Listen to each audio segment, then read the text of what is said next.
The depth of the lake and the ripples and the beautiful reflection of the glacier reminds me of the story of inner life.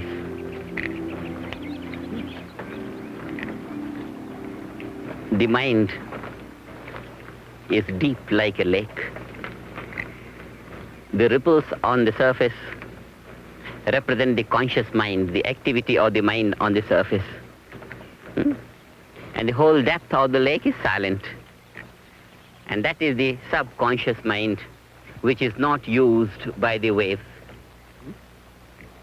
But if the waves could deepen and incorporate more silent levels of the water, the waves could become the waves of the ocean, the mighty waves. This is what happens in transcendental meditation.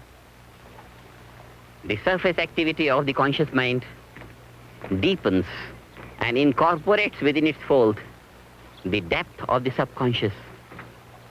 And with practice, nothing remains subconscious. The whole subconscious becomes conscious. And a man starts using full potential of the mind. And the reflection of the glacier on the water is like the impression of the objects that the mind perceives. And as long as the mind is not capable of maintaining its essential nature, which is bliss consciousness, so long the mind gets imprinted by the perceptions of the objects. And this is called the bondage of the mind. The mind loses bliss consciousness and gains the joy of the reflections of the world, the joy of the relative order, losing the bliss of the absolute, eternal being. When the mind is not capable of maintaining its essential nature, the bliss consciousness, and is overshadowed by the reflections of the object of perception, then only the object remains and the subject as if becomes annihilated. This annihilation of the subjective nature within is a great loss. It's a loss of eternal bliss at the cost of temporary joys. Such a life where the value of the matter dominates is called material life, and the spirit gets annihilated. But when through the practice of transcendental meditation, the mind goes deep within to the source of thought, transcends the thought and gains bliss consciousness, and is capable of maintaining that even when it comes out into the worldly experience of objective nature, then it is called spiritual life, that the spirit is not capable of being overshadowed anymore by the objective experience. And this is spiritual life. This is life in eternal liberation. And without this, life is in bondage. A great loss. As if loss of £1 billion and gain of 1,000,000. Loss of eternal bliss consciousness and gain of a worldly fleeting joy.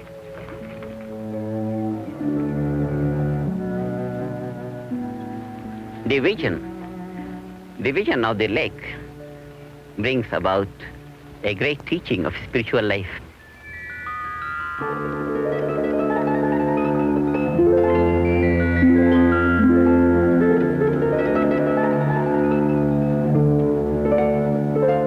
Life is bliss. It's pure existence. Just like the flower is the sap.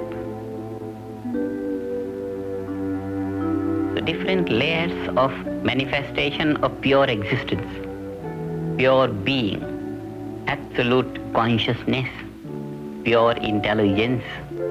This is what life is. And as it expresses itself, it expresses in layers of existence, layers of energy, layers of intelligence, layers of bliss, happiness. This is life.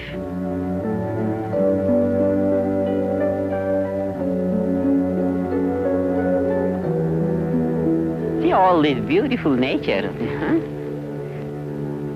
People in their sad and miserable moods, in their stressed and strained life, even if they come out to this beautiful nature, they can't enjoy.